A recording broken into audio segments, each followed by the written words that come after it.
For the second consecutive week, Melbourne Knights travelled away in search of 3 NPL Victoria points when it took on current Victorian champion Northcote City on Sunday afternoon. Both sides came into the contest on the back of losses in the previous round, with the Knights narrowly going down to Bentley Greens 1-0 last Friday night. Sunday's game at John Cain Memorial Park saw the debut of 2 of Andrew Marth's new signings, with former Adelaide Raiders captain Michael Doyle starting at right back and Chris Antoniadis coming off the bench. Doyle's inclusion was the only change Marth made to his squad that played Bentley, which was a surprise to most given many expected Sam Torrens to miss out after he limped off with injury in the previous game. In other big news, Marijan Svitkovic returned from injury to sit on the bench alongside Sims, Serbanovski and new boy Antoniadis.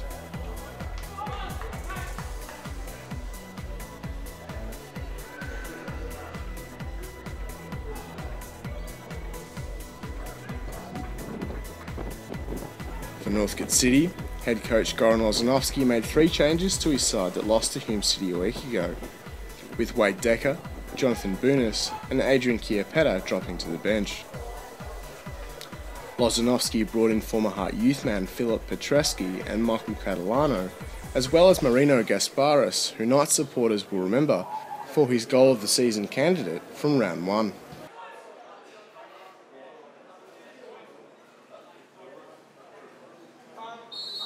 Knights kicked off the match and went on the attack instantly, with Alinejad utilised in the wing.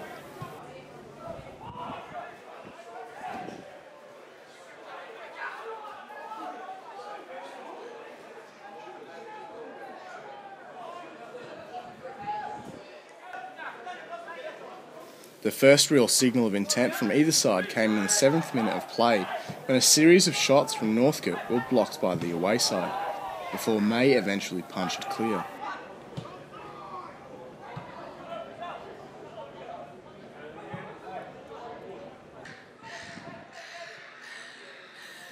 The opening minutes of the game were action-packed, and up the other end of the pitch, Daniel Vishevic also had a chance blocked inside the box.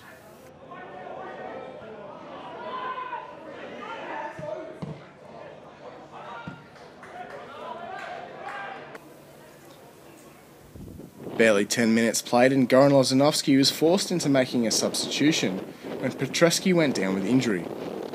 Adrian Chiapetta was the man that came on. But the change didn't halt Northcote's momentum, with the home side still creating chances, albeit from long range. A quarter of an hour played and the John Cain Memorial Park faithful were up in arms when a blocked shot from the edge of the area sparked penalty appeals.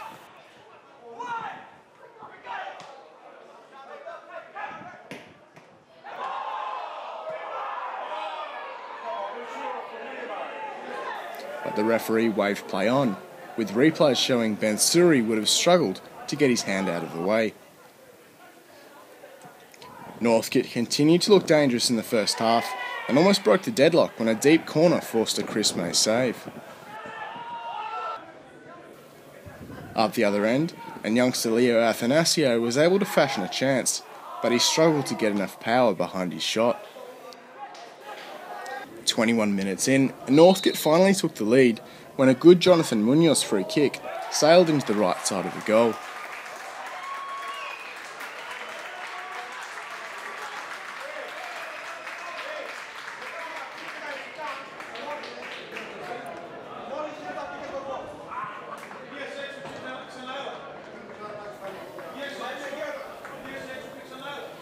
The goal was followed by a 20-minute lull in play, only to be broken by Knights hitting the back of the net.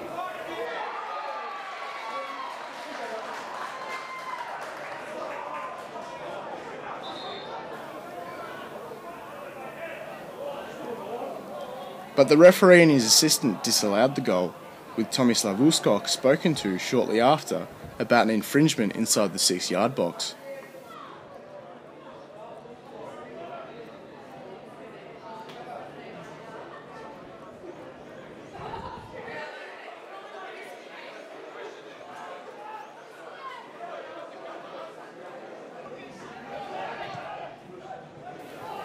Seconds before the half-time break, and Knights went even closer to equalising when a good strike from Milan Batur was agonisingly deflected onto the upright. The first period came to a close with Northcote a goal to the good thanks to Munoz's free kick, but were lucky to do so with the visitors' late surge. Barely 5 minutes out from the interval, and a long throw-in from new signing Michael Doyle launched a quick counter-attack, which would prove to be costly for the hosts.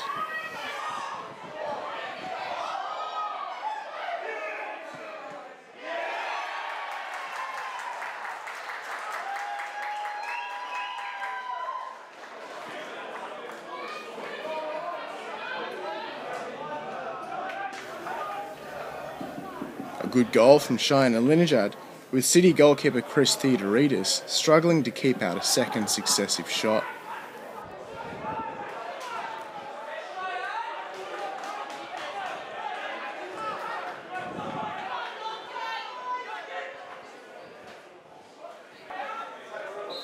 But the home side were given a chance to respond almost immediately when what appeared to be a soft penalty decision was awarded against Antun Kovacic.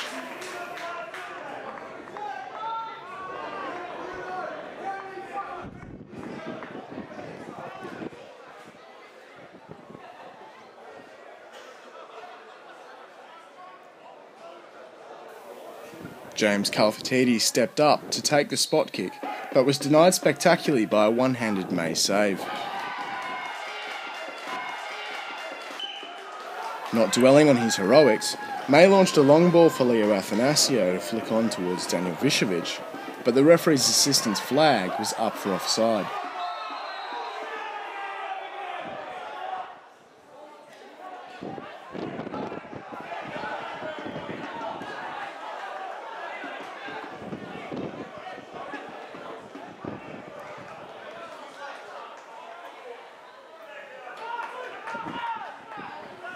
Just before the hour mark, and another long Doyle throw-in set up an attack, this time for an Uskok header, which forced a save from Theodoridis.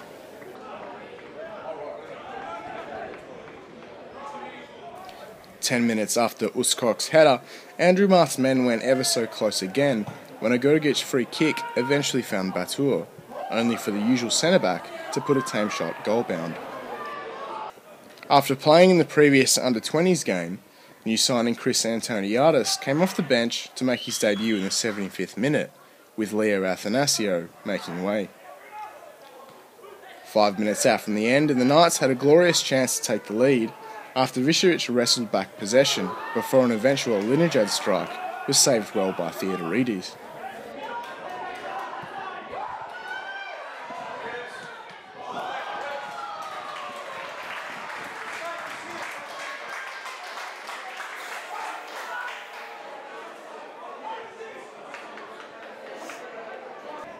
From the subsequent corner, Doyle had a chance to score on debut, but he put his header over the bar. The last goal-scoring opportunity in the match came from Northcote, when a long ball picked out Trent Rickson, but a fantastic reflex save from Chris May kept out the chipped effort and saved the point for his side. So all square in the end in what was a match that was headlined by the two goalkeepers.